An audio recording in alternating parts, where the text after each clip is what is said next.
अनुसुईया की तप में, जप में, पवित्रता में वो पावर था कि तीनों देवताओं को उन्होंने अपने गर्भ में कर लिया, यानी कि पालने में कर लिया।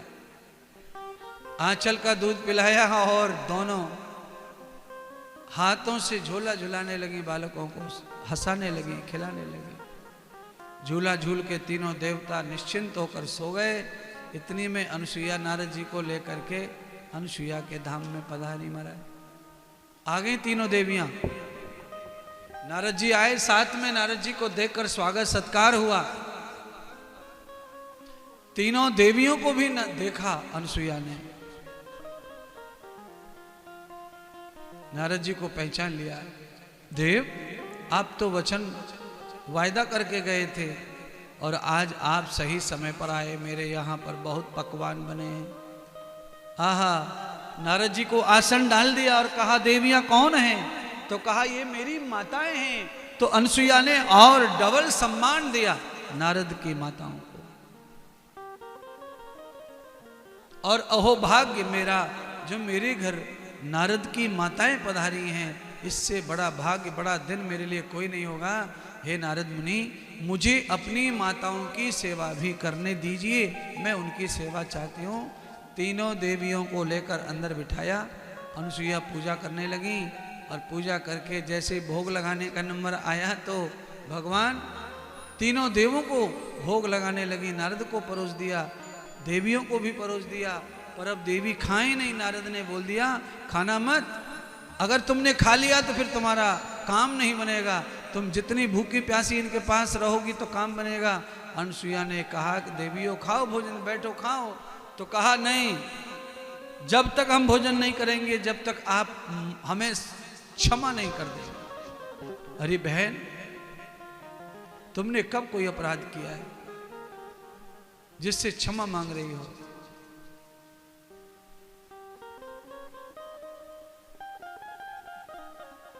तीनों देवियों ने कहा बहुत बड़ा अपराध किया है।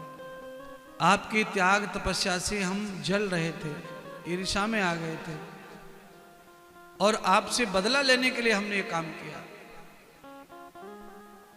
इसलिए कृपा करो, हमारे पति हमें दे दो।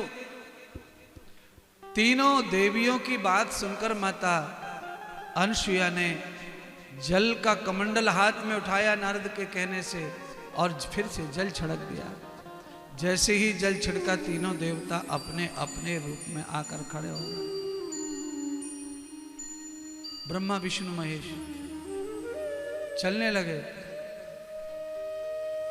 अनुसुईया रोने लगी।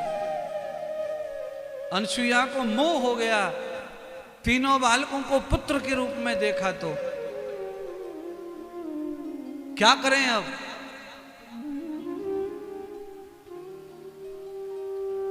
अनुसुईया ने कहा देवी, आप दुखी मत रहो,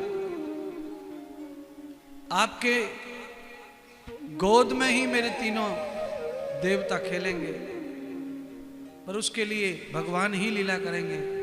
तब भगवान श्री हरि ने तीनों देवताओं को लीला करके छोटो सा बालक बना करके माँ के गर्भ में डाल दिया और अनुसुईया जो है गर्भ के द्वारा भगवान श्री ब्रह्मा विष्णु महेश को अवतरित किए।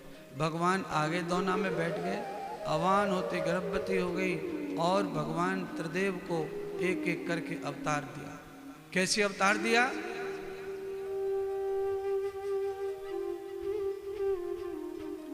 पूर्णमासी का पावन दिन, एक रूप से ब्रह्मा विष्णु महेश चले गए लक्ष्मी पार्वती के साथ और दूसरे रूप से भगवान उनके गर्भ में प्रवेश होकर के अवतार लेकर आए। और अवतार कैसा? गुरु अवतार, दत्त भगवान का अवतार। भगवान दत्त के रूप में प्रकट हुए अनुसुईया की साधना और तपस्या से प्रसन्न होकर। आप कथा को समझ लें। जिनको पुत्र नहीं है, जो पूरी तरह से बांझ है, प्रयत्न करके भी मां नहीं बन पाए, उनको ये कथा जरूर सुननी है, समझनी है, माननी है। तो रोने से काम नहीं चलेगा, उसके लिए आप अपनी सेवाओं को बढ़ाओ, पुण्यों को बढ़ाओ। जब आप अपनी सेवा और पुण्य बढ़ाते ना, तब आपके घर बैठे आपकी सेवा का फल प्राप्त होता है।